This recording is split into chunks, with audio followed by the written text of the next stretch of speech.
Dès l'âge de 15 ans, j'ai été la vache à lait de ma famille. J'ai acheté ma première maison à 25 ans, et mes parents m'ont intenté un procès au civil pour avoir, selon eux, ruiné les chances de leur fils préféré. Mais ils n'imaginaient pas que j'aurais le dernier mot. Je m'appelle Olivier, j'ai 27 ans. Bien que cette histoire ait commencé quand j'avais environ 15 ans, j'ai toujours détesté sentir que je devais quelque chose à quelqu'un. Peut-être que ce sentiment vient de la façon dont j'ai grandi. Mes parents semblaient tenir une sorte de comptabilité invisible dans leur tête. Chaque repas, chaque sortie, chaque service qu'ils nous rendaient n'était jamais vraiment gratuit. Ils le notaient mentalement et le ressortaient des mois, voire des années plus tard, comme s'ils attendaient un remboursement. Cette attitude m'a fait sentir que même les aspects les plus fondamentaux de l'éducation étaient quelque chose que je devais mériter. Et quand on est adolescent, cela laisse des traces. Chez moi, l'argent a toujours été un sujet compliqué. Ce n'est pas que mes parents étaient modestes, ils avaient tous les deux des emplois stables dans la fonction publique. Mais mon frère cadet, Hervé, était l'enfant chéri de la famille. Il a 3 ans de moins que moi. Depuis sa naissance, tout semblait tourner autour de lui. Il avait des stages de football coûteux, des colonies de vacances huppées, des vêtements de marque, peu importe le prix, mes parents n'hésitaient jamais à payer.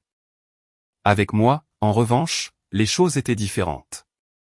Si je voulais quelque chose qui n'était pas strictement nécessaire, la réponse était toujours la même, tu n'en as pas besoin ou trouve-toi un petit boulot et achète-le toi-même. C'est donc ce que j'ai fait à 15 ans. Pendant qu'Hervé passait ses week-ends dans des tournois ou à sortir avec ses amis, je travaillais à débarrasser les tables dans un bistrot de quartier. Ce n'était pas prestigieux, mais cela me donnait mon propre argent et, plus important encore, mon indépendance. Ce travail en a mené à d'autres et quand j'ai eu mon bac, j'avais déjà des économies. Ce n'était pas une fortune, mais c'était suffisant, environ 5 000 €, pour payer mes frais d'inscription à l'université de la ville sans leur demander un seul centime. Je me souviens que lorsque j'en ai parlé à mon père, il a fait une remarque sarcastique, insinuant que je me croyais meilleur que les autres parce que je n'avais pas besoin de son aide. J'ai ri à ce moment-là, sans imaginer ce qui allait suivre. À l'université, la distance avec ma famille est devenue plus évidente. Pendant que je me tuais à la tâche avec 2 jobs étudiants et les cours en amphi, Hervé se cherchait, ce qui dans son cas signifiait abandonner sa licence après un semestre et passer les années suivantes à enchaîner les petits boulots, démissionnant dès que le patron ne lui plaisait pas. Mes parents avaient toujours une excuse pour lui, il trouve son chemin, il a beaucoup de potentiel et, bien sûr, il n'est pas comme toi, Olivier. J'ai vite commencé à voir le schéma. Mes réussites étaient minimisées, mais si Hervé faisait le strict minimum, c'était un motif de célébration familiale. À 24 ans, j'ai décroché un bon poste dans une ESN, une entreprise de services du numérique. Au début, ce n'était rien de luxueux, mais j'ai travaillé dur, j'ai appris tout ce que je pouvais et j'ai gravi les échelons. Au bout d'1 an, je gagnais assez pour envisager de quitter mon petit studio. Je n'en ai pas parlé tout de suite à mes parents. Je les connais trop bien. En silence, j'ai commencé à visiter des biens immobiliers. Chaque fois que j'allais à une visite, je sentais que je me rapprochais de quelque chose qui avait toujours semblé inaccessible pour quelqu'un comme moi. Quand j'ai finalement signé l'acte de vente de ma première maison, j'étais si ému que mes mains tremblaient. Ce n'était pas un manoir, mais c'était à moi. Chaque brique et chaque centime de l'apport personnel, près de 30 000 €, je les avais gagnés à la sueur de mon front. J'ai décidé d'inviter mes parents et Hervé à dîner pour leur faire la surprise, pensant qu'ils seraient fiers. Ce fut ma première erreur. Dès leur entrée, j'ai vu sur le visage de ma mère qu'elle n'était pas heureuse, elle était en train de calculer. Ses yeux parcouraient chaque recoin comme si elle faisait un inventaire. Mon père a plaisanté en disant que j'avais sûrement gagné au loto. Hervé a à peine parlé, se contentant de faire le tour de la maison comme quelqu'un qui évalue quelque chose. La seule réaction sincère est venue de ma tante, qui n'arrêtait pas de me féliciter. Mais en nous asseyant pour dîner, les commentaires sont arrivés. C'est joli, a dit ma mère, mais ne penses-tu pas que c'est un peu trop pour quelqu'un de ton âge? Oui, a ajouté Hervé, tu aurais peut-être pu aider pour d'autres choses au lieu de tout dépenser là-dedans. J'ai posé ma fourchette et demandé calmement, quelles autres choses? Ma mère m'a regardé comme si je connaissais déjà la réponse.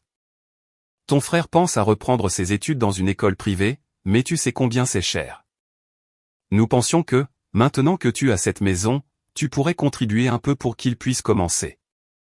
J'ai eu l'impression de recevoir une gifle en plein visage. Il ne m'avait jamais offert d'aide pour mon apport, mes meubles ou mes factures, mais maintenant que j'avais quelque chose, il le destinait déjà mentalement à Hervé. J'ai essayé de garder mon sang-froid. J'ai travaillé pour ça. Je ne vous ai rien demandé. Pourquoi devrais-je payer pour les décisions d'Hervé? L'atmosphère est devenue tendue. Mon père a marmonné quelque chose sur le fait que la famille doit s'entraider. Hervé me regardait comme si je l'avais trahi. J'ai mis fin au dîner plus tôt que prévu et au moment de se dire au revoir, ma mère m'a serré fort dans ses bras et m'a chuchoté « Ne sois pas égoïste, Olivier. Nous en reparlerons. » Je pensais que l'affaire se calmerait. Je me trompais. Les semaines suivantes, chaque conversation était truffée d'allusions. Hervé regarde des formations, mais nous ne pouvons pas nous le permettre sans aide. C'est dommage que certains qui pourraient aider ne le veuillent pas, disait ma mère. Mon père me rappelait constamment tout ce qu'ils avaient fait pour moi, ce qui était ironique compte tenu du peu de soutien financier qu'ils m'avaient apporté. Le point de rupture est arrivé un dimanche. J'ai reçu un message d'Hervé, il faut qu'on parle. Viens. J'ai supposé qu'il voulait s'excuser ou au moins s'expliquer. Quand je suis arrivé, mes parents étaient assis avec lui à la table de la cuisine, entourés de brochures d'école, de fiches détaillant les frais de scolarité et d'un plan sur ce que je devais apporter à son éducation pour les 4 prochaines années. J'ai éclaté de rire. Sérieusement, vous avez fait un plan de paiement pour moi, pour mon frère, ai-je demandé. Ce n'est pas une blague, Olivier, a dit ma mère avec sérieux. C'est son avenir. Si la famille compte pour toi, tu le feras. Hervé, sans la moindre trace de honte, a ajouté, ce n'est pas comme si tu n'avais pas l'argent. Tu as acheté une maison entière. Pourquoi devrais-tu tout avoir pendant que je suis bloqué ici?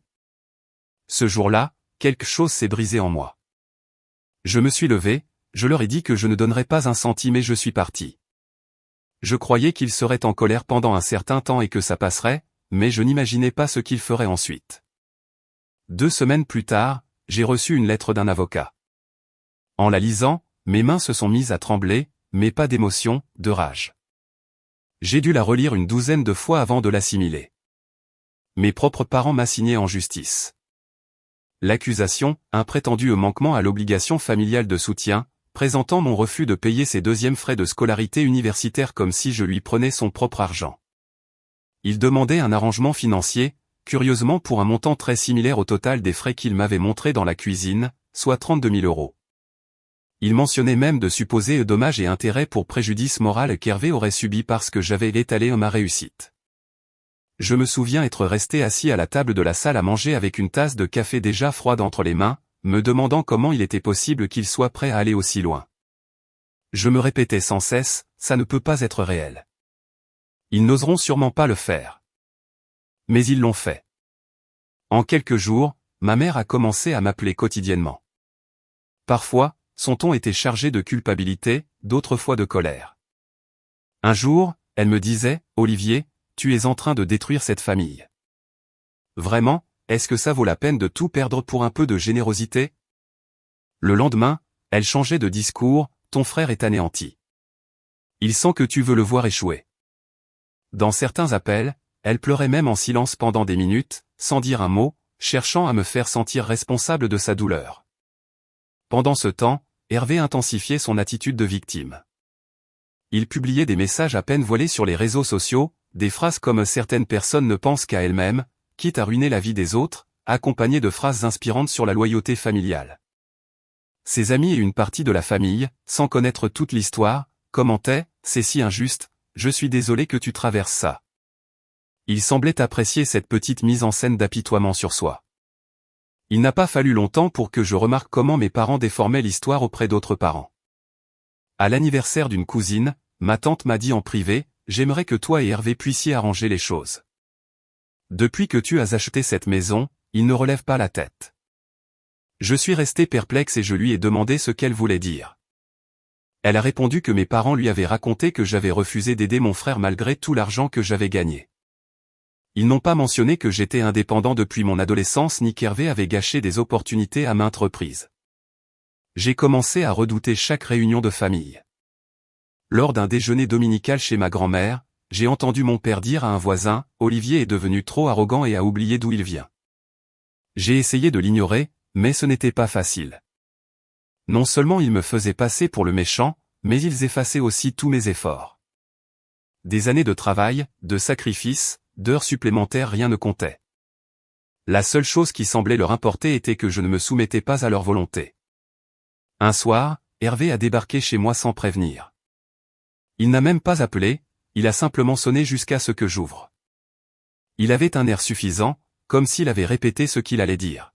« Tu sais que tu vas perdre, n'est-ce pas ?» a-t-il dit avec dédain. Maman et papa ont l'avocat et toute la famille de leur côté. Ce sera plus simple si tu paies maintenant et que tu évites l'humiliation. Je n'en croyais pas son arrogance. Je lui ai demandé de partir, mais comme il ne bougeait pas, je suis sorti et j'ai fermé la porte derrière moi. Nous sommes restés sur le perron. Lui avec ce demi-sourire et moi essayant de garder mon calme. Hervé, tu n'as aucun droit sur mon argent. Tu as eu de nombreuses opportunités et tu les as gâchées. C'est ta responsabilité, pas la mienne. C'est alors qu'il m'a sorti une phrase qui m'est restée gravée, tu es là où tu es parce que tu as eu la vie plus facile que moi. Maman et papa ont été plus durs avec moi. Je mérite aussi une chance équitable. Plus facile ? Je l'ai regardé, incrédule. J'ai finalement répondu, si tu penses que ma vie a été facile, c'est que tu ne prêtais pas attention. Je suis rentré et j'ai fermé à clé. À partir de cette nuit-là, mes parents ont cessé de m'appeler directement. À la place, ils ont commencé à utiliser d'autres personnes comme messagers, des oncles, des cousins, même ma grand-mère. Je recevais des messages comme « Chérie, ta mère dit que c'est un malentendu. Peut-être que si tu aides un peu ton frère, nous pourrions laisser tout ça derrière nous. Oh, Olivier, ton père n'est pas en bonne santé. Ce stress ne l'aide pas. » Chaque message était une autre tentative d'usure. Pendant ce temps, la procédure civile suivait son cours.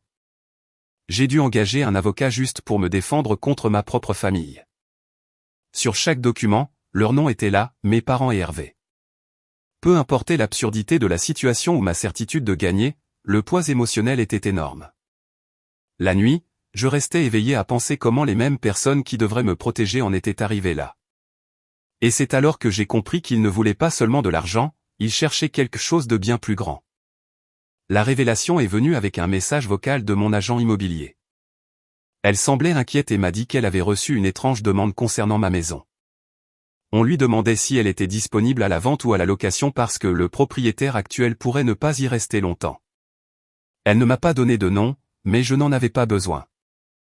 Il n'y avait que 3 personnes qui savaient comment me frapper là où ça faisait le plus mal. Je l'ai appelée immédiatement et elle m'a confirmé ce que je soupçonnais. La personne qui avait fait la demande était ma mère. Elle s'était fait passer pour une amie de la famille montrant de l'intérêt pour la propriété, mais mon agent, soupçonnant quelque chose d'étrange, l'a un peu pressé et a fini par découvrir que ma mère avait insinué que je pourrais bientôt perdre la maison et qu'il serait dommage de la gaspiller quand un autre membre de la famille pourrait en profiter. J'ai senti un nœud dans ma poitrine. Cet autre membre de la famille, il était clair de qui il s'agissait. Il ne voulait pas seulement de l'argent, il préparait le terrain pour s'emparer de ma maison. Je suis resté assis dans la cuisine, le téléphone à la main, regardant par la fenêtre pendant ce qui a semblé une éternité. Il ne s'agissait plus de favoritisme, ni des manipulations d'Hervé, ni de la culpabilité qu'ils essayaient de m'imposer. C'était une attaque directe contre tout ce que j'avais accompli. Cette maison n'était pas seulement un toit, c'était le symbole de mon indépendance, le fruit d'années d'efforts. Et eux, ils rôdaient déjà comme des vautours, attendant le moment de me l'arracher.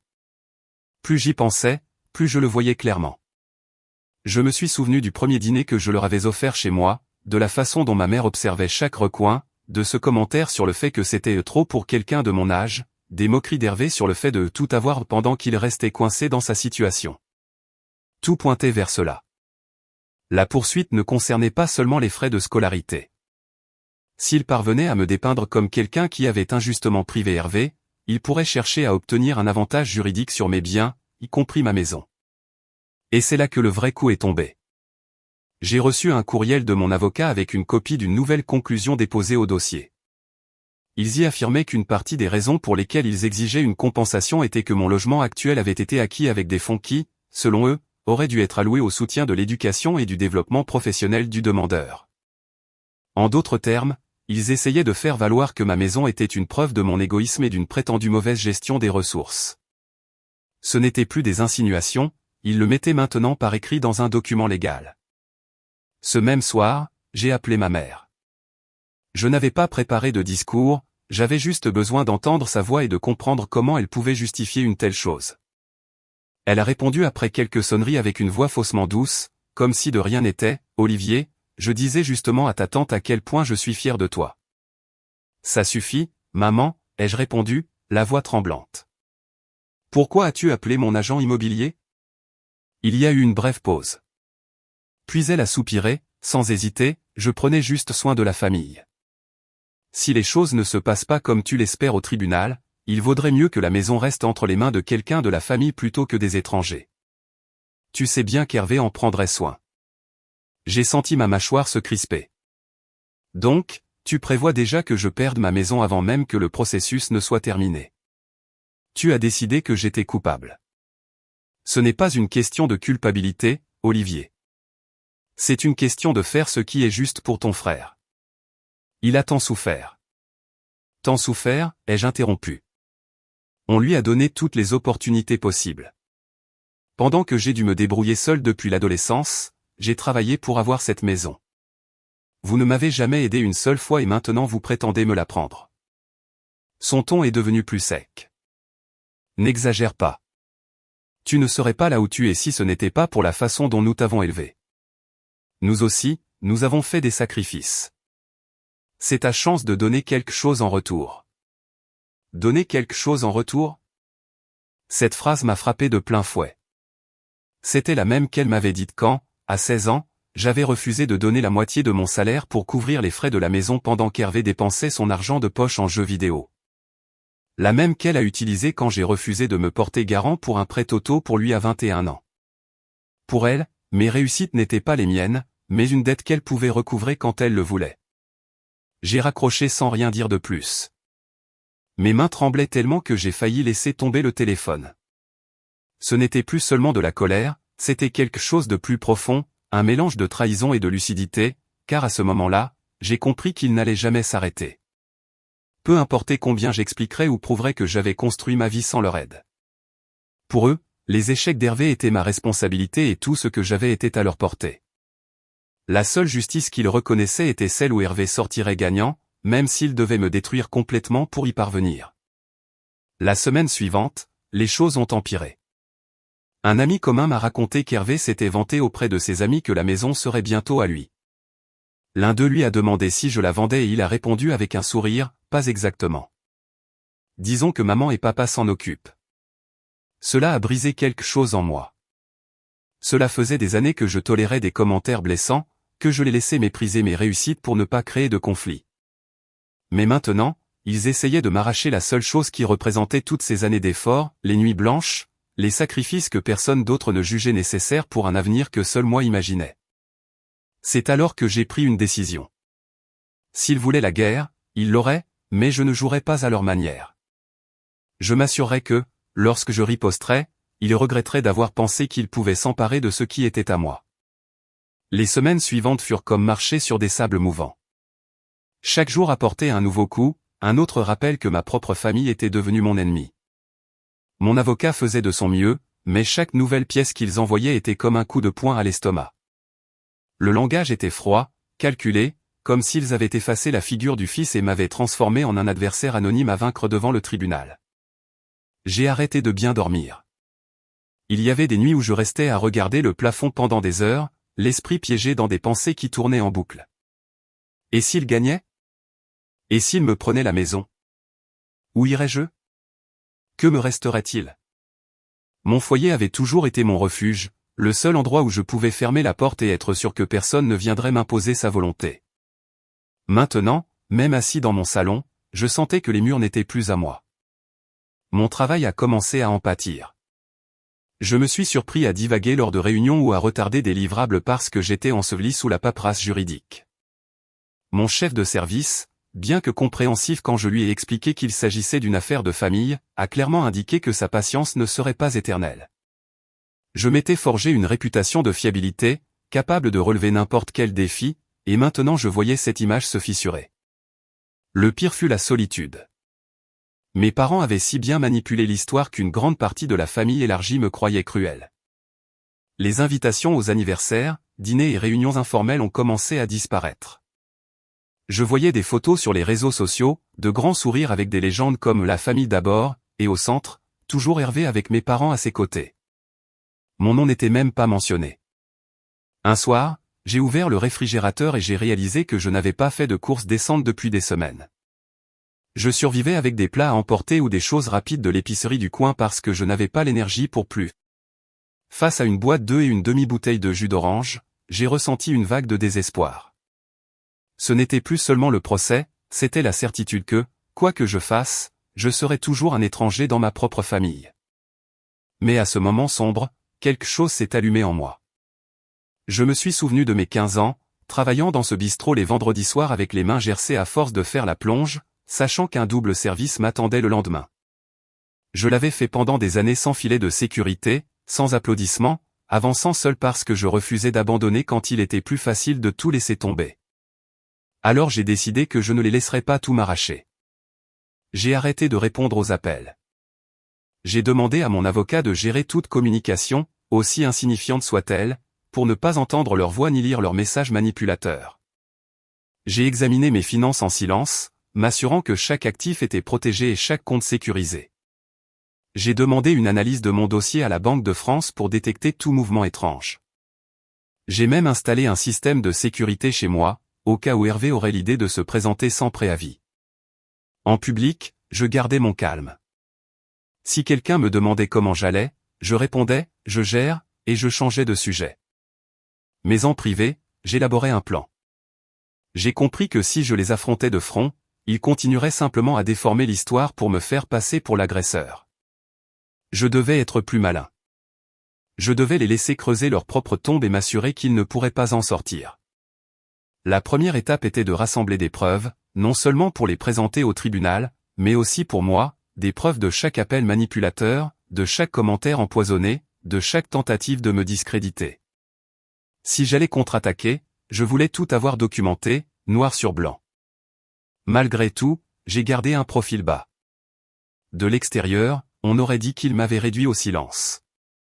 Et c'est peut-être exactement ce qu'ils ont fini par croire, juste comme je le voulais. Quand quelqu'un pense que vous êtes au fond du trou, il ne voit jamais venir votre retour, et le mien allait les frapper plus fort qu'ils ne pouvaient l'imaginer. C'est curieux de voir comment, lorsque vous cessez d'alimenter le drame de certaines personnes, elles commencent à se convaincre que vous avez disparu. Mes parents et Hervé ont interprété mon silence comme un signe qu'ils étaient en train de gagner. En réalité, je me donnais l'espace pour me reconstruire, non seulement pour renforcer mes défenses, mais aussi ma vie. Le premier changement est venu du travail. Un après-midi, mon chef m'a appelé dans son bureau. Je me suis préparé à recevoir de mauvaises nouvelles, mais au lieu de cela, il a fermé la porte et m'a dit, « Je ne sais pas ce qui se passe dans ta vie personnelle, mais je sais que tu es bon dans ce que tu fais. Si tu peux te concentrer, je veux te mettre à la tête d'un projet qui pourrait te mener à une promotion. » C'était comme ouvrir une fenêtre dans une pièce étouffante, une bouffée d'air frais. Je me suis investi à fond dans ce projet avec des heures supplémentaires, une planification méticuleuse et en soignant chaque détail. Je n'essayais pas seulement de montrer à mon chef de quoi j'étais capable, je me le rappelais aussi à moi-même. Et ça a fonctionné. Le projet a été un succès et quelques semaines plus tard, la promotion est arrivée avec une augmentation de salaire considérable. Mon matelas financier s'est renforcé, mes économies ont augmenté et, bien que le stress du procès soit toujours là, j'ai retrouvé un sentiment de sécurité. Pendant ce temps, mon avocat démontait peu à peu le dossier de la partie adverse. Il a obtenu des registres de l'historique professionnel d'Hervé, ses précédentes tentatives infructueuses à l'université et même des messages où mes parents reconnaissaient l'avoir trop gâté. Chaque document était un autre fil qui révélait l'hypocrisie sur laquelle il se reposait. Je ne me vantais pas encore, je gardais simplement tout, laissant les preuves s'accumuler. En dehors du travail, j'ai commencé à me concentrer sur moi. Je suis retourné à la salle de sport que j'avais abandonnée des mois auparavant, en partie pour me vider la tête et en partie pour libérer la tension accumulée. J'ai recommencé à cuisiner mes repas, sans luxe, mais en appréciant le processus de couper des légumes et de m'asseoir pour manger sans me presser. J'ai également repris contact avec des personnes que j'avais laissées de côté, de vieux amis et des collègues de confiance, des gens qui me connaissaient sans la distorsion des ragots familiaux. Ainsi, peu à peu, j'ai formé un cercle de soutien libre de leur manipulation. C'est alors que quelque chose d'inattendu s'est produit. On m'a invité à donner une conférence lors d'un événement local pour jeunes professionnels. Quelqu'un avait vu les résultats de mon projet et avait estimé que mon parcours pouvait être inspirant. Là, debout devant le public, j'ai raconté mon histoire professionnelle, sans entrer dans les aspects personnels, et j'ai compris que je n'étais plus ce garçon peu sûr de lui qui nettoyait les tables. J'avais construit quelque chose que ma famille ne pouvait pas m'arracher. À chaque petit triomphe, je sentais que l'équilibre changeait. Mes parents poursuivaient leur action en justice, mais en dehors du tribunal, leur contrôle sur moi s'effritait. Ils ne pouvaient plus me manipuler avec des appels auxquels je ne répondais pas et déformer mes paroles si je ne les leur donnais pas.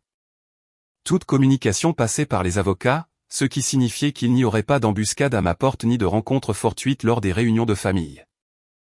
Le mieux, c'est que tout en brûlant les ponts avec moi, ils nuisaient également à leur propre réputation. Une connaissance commune m'a dit que certains membres de la famille commençaient à se demander pourquoi mes parents me traînaient devant les tribunaux au lieu d'aider Hervé à se remettre sur les rails. Apparemment, il s'était vanté avec tant d'aisance de s'emparer de ma maison que même ceux qui étaient de son côté commençaient à le voir d'un mauvais œil. C'est alors que j'ai su que je ne faisais plus que survivre, je gagnais du terrain. Ma carrière était solide, mes finances stables et j'avais des alliés qui voyaient la vérité. Je n'avais plus besoin de réagir à leurs coups, je pouvais planifier les miens. Et bien que l'envie de contre-attaquer soit forte, j'ai décidé d'attendre car j'ai compris que la clé était le bon moment, qu'ils pensent que je continuais ma vie, qu'ils me croient insouciant, qu'ils continuent de me sous-estimer, car la prochaine fois que j'avancerai un pion, ce ne serait pas seulement pour protéger ce qui m'appartenait. Le tournant est arrivé un mardi après-midi. Je sortais d'une réunion avec un client quand j'ai reçu un courriel de mon avocat. L'objet disait « Communication de pièces, erreur de l'avocat adverse ». À l'intérieur se trouvait un fil de courriel transféré. L'avocat de mes parents avait accidentellement inclus mon avocat dans la boucle d'une conversation interne. Il s'agissait principalement de détails logistiques, de délais et de dates de remise, mais au milieu de tout cela, il y avait un message de ma mère qui a fait battre mon cœur plus vite. Elle avait écrit « Nous devons nous assurer que la maison d'Olivier est incluse dans tout accord. Hervé a déjà parlé à un ami agent immobilier qui peut la mettre en vente dès que la cession sera signée. C'est le moyen le plus simple de garantir qu'il ait un nouveau départ. » C'était là, par écrit, la preuve que le procès n'avait jamais rien eu à voir avec l'éducation d'Hervé. Tout a commencé par une révélation qui m'a glacé le sang. Il y avait des indices clairs qu'il voulait transférer la propriété de ma maison au nom de mon frère Hervé. Cet après-midi-là, quand j'ai parlé à mon avocat, j'ai perçu un enthousiasme contenu dans sa voix. « Cela change tout, m'a-t-il dit. Ils viennent de prouver leur motivation cachée. Nous pouvons l'utiliser à notre avantage. » Mais je ne voulais pas me limiter à utiliser cette information uniquement pour me défendre. Mon objectif était bien plus grand. Je voulais construire un dossier solide qui non seulement arrêterait leurs tentatives, mais les empêcherait de recommencer avec qui que ce soit d'autre. À cette époque, une opportunité inattendue s'est également présentée au travail. Ma récente promotion m'avait déjà mis à la tête d'une petite équipe, mais on me proposait maintenant un poste de direction interdépartementale sur un projet de grande visibilité. Cela impliquait deux avantages énormes, une augmentation de revenus considérable et un accès à des cadres de haut niveau dans des industries bien plus larges que la mienne, des personnes capables d'ouvrir des portes dont je ne soupçonnais même pas l'existence. J'ai accepté sans hésiter. Cette étape a non seulement renforcé ma situation financière, mais m'a aussi donné de la flexibilité et m'a permis de diriger discrètement des ressources là où je le voulais. L'une de mes premières actions a été d'engager un détective privé. Je ne cherchais rien d'illégal ou d'intrusif, je voulais seulement la vérité. Je devais savoir ce qu'Hervé avait fait pendant tout ce temps où il prétendait vivre modestement et découvrir si mes parents avaient utilisé des manœuvres similaires avec d'autres membres de la famille. Le détective a largement rempli sa mission 2 semaines plus tard. J'avais sur mon bureau un dossier épais. À l'intérieur, il y avait des publications de réseaux sociaux de comptes qu'Hervé croyait privés, montrant ses voyages, ses achats d'électronique haut de gamme et même des essais de véhicules neufs. Tout cela pendant les mois où il affirmait ne pas avoir de quoi subvenir à ses besoins de base. J'ai également trouvé des titres de propriété qui prouvaient que des années auparavant, mes parents avaient tenté de faire pression sur ma défunte tante pour qu'elle leur vende un terrain bien en dessous de sa valeur réelle. Cela avait provoqué une rupture familiale dont presque plus personne ne parlait. À chaque page que je lisais, le plan devenait plus clair. Il ne suffisait pas de gagner le procès. Je devais démonter leur version des faits pièce par pièce et le faire devant un public clé. Pour cela, j'ai commencé à travailler en silence. J'ai contacté quelques membres de la famille qui étaient restés neutres et j'ai partagé avec eux juste assez d'informations pour semer le doute sur l'histoire que mes parents racontaient. De plus, j'ai préparé et classé méticuleusement mes dossiers financiers, mon historique professionnel et les preuves de mon indépendance depuis l'adolescence, le tout avec des dates et des documents prêts à être montrés le moment venu. Le mieux, c'est que ce courriel compromettant n'était pas leur seule erreur. Le détective avait réussi à obtenir, légalement, dans un lieu public, un enregistrement où Hervé disait à un ami dans un bar qu'il avait enfin trouvé le moyen de profiter d'avoir un frère avec de l'argent. L'ami lui a demandé en riant si j'étais d'accord et il a répondu « Non, mec. Papa et maman rendent ça possible. Dès que la maison sera à moi, je la vends et j'assure mon avenir pour des années. » J'ai écouté cet enregistrement 3 fois de suite. À chaque écoute, je sentais une froide détermination s'installer en moi. Il croyait m'acculer, mais en réalité, il m'avait donné les outils pour les détruire. Il ne restait plus qu'à choisir le moment parfait pour agir. Et je savais que le coup le plus dévastateur n'est pas celui que l'on donne en criant, mais celui que l'on porte avec précision et en silence. Pendant ce temps, mes parents et Hervé continuaient leur poursuite, sans se douter qu'ils avaient eux-mêmes pavé la voie à leur propre défaite. La date du procès approchait et avec elle la réunion de conciliation, où les deux parties exposent leurs meilleurs arguments pour évaluer une éventuelle négociation. Ce serait ma scène. Le jour J, nous sommes entrés dans la salle de conférence. Mes parents étaient là avec Hervé assis entre eux, un air suffisant. Ma mère m'a lancé ce sourire qu'elle utilisait quand elle croyait avoir l'avantage. Mon père a évité mon regard dans un geste fin de désapprobation. Hervé, quant à lui, s'est adossé à sa chaise comme s'il signait déjà l'acte de propriété de ma maison. Le médiateur a commencé par des formalités, puis a donné la parole à mon avocat. Comme nous l'avions convenu, pas de discours émouvants ni de drame, seulement des faits. Mon avocat a fait glisser un mince dossier de son côté de la table. Voici la documentation complète de l'indépendance financière de mon client depuis l'âge de 15 ans, a-t-il expliqué, registre d'emploi, déclaration de revenus, preuve de paiement des études et actes d'achat immobilier. Vous ne trouverez pas un seul centime apporté par ses parents. Hervé a laissé échapper un petit rire, mais mon avocat a continué, imperturbable. Il a tourné la page du dossier jusqu'à un marque-page. Et ici, a-t-il dit calmement, un courriel envoyé par les demandeurs dans lequel ils reconnaissent que l'objectif principal de cette action en justice est de transférer la propriété de la maison du défendeur à un tiers. Le visage de ma mère a perdu ses couleurs en quelques secondes. Mon père a serré les lèvres en une ligne rigide. Hervé s'est penché en avant pour lire la feuille, son assurance vacillant. Enfin, a ajouté mon avocat en appuyant sur un bouton de son ordinateur portable, écoutez ce bref audio. La voix d'Hervé a résonné dans la salle, non, mec, maman et papa vont y arriver. Une fois qu'elle sera à moi, je vendrai la maison et je serai couvert pour des années. Le silence qui a suivi était si dense qu'on pouvait entendre le tic-tac de l'horloge murale. Mon avocat a laissé la pause s'étirer quelques secondes avant de dire, avec ces faits, nous pensons que le tribunal non seulement rejettera la plainte, mais trouvera également des motifs pour une demande reconventionnelle pour procédure abusive, incluant les frais de justice et l'atteinte à la réputation. Le médiateur s'est éclairci la gorge et a regardé leur avocat. Souhaitez-vous répondre ? La mâchoire de leur avocat était si tendue qu'on aurait dit qu'il mâchait des clous. Il s'est penché vers mes parents et leur a chuchoté quelque chose avec urgence. Ma mère a rapidement secoué la tête. Ses yeux se sont tournés vers moi avec une expression proche de la peur. Hervé a marmonné quelque chose à voix basse, assez pour que mon père le foudroie du regard. Finalement, l'avocat s'est redressé. Nous aurons besoin d'un moment pour discuter de cela en privé. Ils sont sortis de la salle. Je suis resté assis, les mains jointes, sans dire un mot. Intérieurement, je ressentais ce calme étrange et gratifiant qui vient quand on sait que le combat est déjà gagné. 10 minutes plus tard, ils sont revenus avec des visages soigneusement inexpressifs. Nous sommes prêts à retirer la plainte, a dit l'avocat d'un ton rigide, chaque partie couvrant ses propres frais de justice. Mon avocat ne m'a pas regardé avant de répondre. Inacceptable.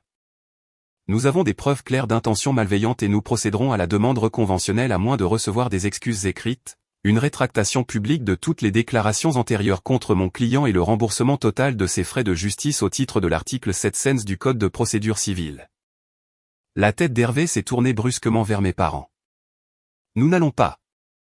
Si, nous le ferons, l'a interrompu ma mère d'une voix tendue. Et ainsi, dans cette salle, ils ont cédé. Je n'ai pas haussé le ton, je ne me suis pas vanté, je n'ai même pas regardé Hervé pendant qu'il se consumait de rage. J'ai laissé les documents parler pour moi. Avant la fin de la semaine, j'avais déjà dans ma boîte de réception la lettre d'excuse, une tentative maladroite de paraître sincère, et peu de temps après, le chèque de 5 000 € pour mes frais de justice avait été crédité. Mais ce ne fut pas la vraie vengeance. Le coup le plus juste est venu lorsque j'ai envoyé des copies de la lettre et des preuves accablantes à ces quelques membres de la famille qui m'avaient tourné le dos pendant la dernière année, sans explication, juste les documents.